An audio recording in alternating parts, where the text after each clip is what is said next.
Cruise and the Church, the intense relationship between the superstar and the leader of the Scientologists. Reaching for the stars, how does the Church of Scientology attract some of America's biggest celebrities? And what do the stars get out of it? The secrets of Scientology, the questions about the Church's beliefs, and their outraged response.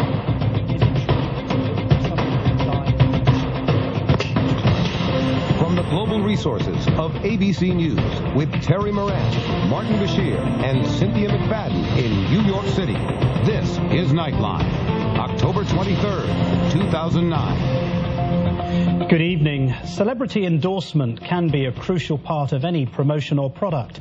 A Super Bowl quarterback using a particular aftershave, an Oscar-winning actress wearing a particular designer.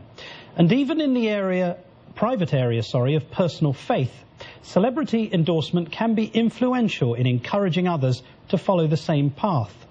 It's no surprise then that soon after the invention of Scientology by science fiction author L. Ron Hubbard, the group set about attracting major public figures, an effort that has proven extremely successful.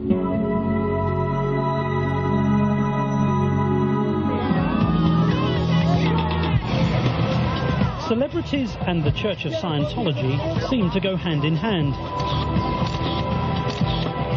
And actor Tom Cruise is arguably the world's best-known celebrity Scientologist. She said, so, I really want to understand who you are. And I said, okay. I said, well, I'm a Scientologist. This is Cruise in a video made for a Scientology event that was leaked onto the internet last year. There's nothing part of the way for me. It's just...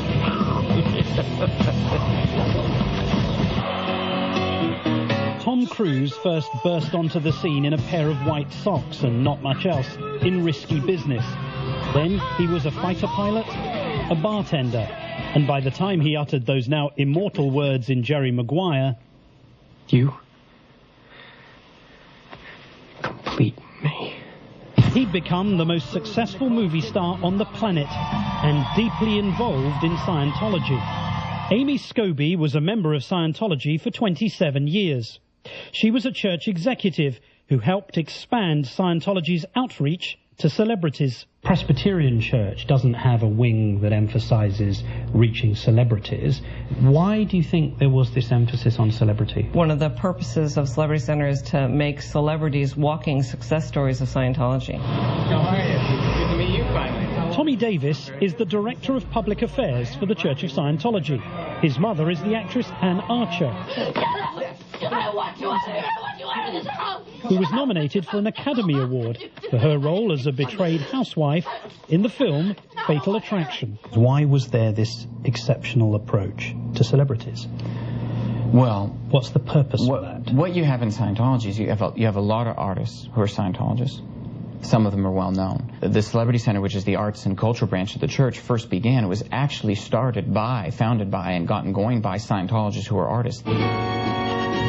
Scientology was founded by science fiction author L. Ron Hubbard in the early 1950s.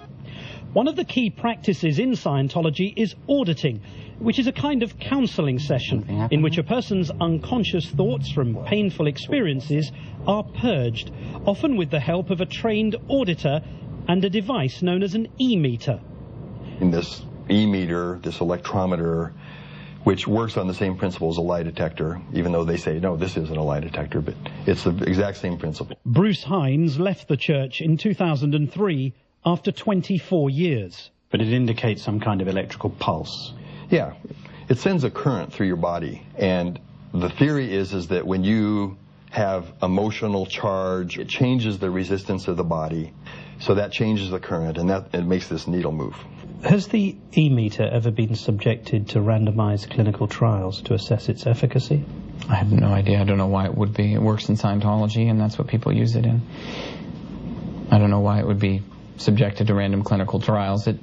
It's been tested and used repeatedly and extensively. For therapeutic care, you just said. In a religion. But has it ever been tested objectively, is what I'm asking? I mean, it gets used every day by Scientology counselors. I'm not asking that. I'm asking...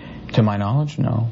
And as far as evidence of the e-meter and its efficacy, the evidence of that is in those Scientologists who have used it to great benefit. And as far as the Church of Scientology is concerned, it's the only evidence that matters, is the people and the results. From the start, L. Ron Hubbard set out to attract celebrities, believing high-profile public figures would be its most effective evangelists. Can you recall any celebrities who came into the center when you were there? I met John Travolta, Kelly Preston, Priscilla Presley, Lisa Marie, Edgar Winter, Isaac Hayes, Tom Cruise. After Hubbard died in 1986, David Miscavige became the church's leader and soon embraced Tom Cruise with great fervor. But I guess it's helpful, isn't it, if you're an organization with an individual as well-known, as famous, as successful as Tom Cruise? Sure. He's a good advocate? Well, look, I think anybody who would complain about having successful, well-known, happy people be members of their group, I think you'd be crazy to complain about that. Hines says he helped prepare for the arrival of the church's most celebrated new member, who decided to fully commit to Scientology by staying at the international base in California for a few months of services. I was part of the preparations where David Miscavige brought Tom Cruise to the international headquarters. And Hines says nothing was to be spared. He had the very best auditors and the very best people looking after him, just the best treatment that anyone could possibly get, so that he got a favorable impression of Scientology. Marty Rathbun left the church in 2004 after 27 years. He was a top lieutenant to David Miscavige. Did you audit Tom Cruise? Yeah, extensively. So they were given what? A celebrity environment? Pampering? You got it. You got it. And who was doing that?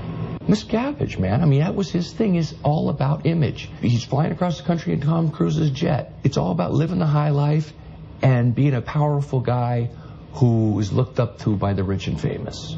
Tommy Davis says the church does not indulge or pamper celebrities. Here's the problem. You don't know the history of psychiatry. I do. In recent years, Tom Cruise has been more confident about publicly asserting Scientology principles, particularly its rejection of psychiatric medicine. But that's what she went on the antidepressant for. But what happens, the antidepressant, all it does is mask the problem. There's ways of vitamins and through exercise and various things. I'm not saying that that isn't real. Rathbun says the Tom Cruise he now sees on TV is not the Tom Cruise he once knew. And she watching my Matt Lauer, and I go, that ain't Tom Cruise. That's David Miscavige. That's not the Tom Cruise I knew 2 years ago. You're referring to the moment when he attacked Brooke Shields for suffering postnatal depression and attacked Matt Lauer. I mean, he is talking to Matt Lauer like David Miscavige talks to his staff. You're glib, man. You don't get it. You don't understand, you know. Aren't there examples where it works? Matt, you don't even, you're glib. You don't even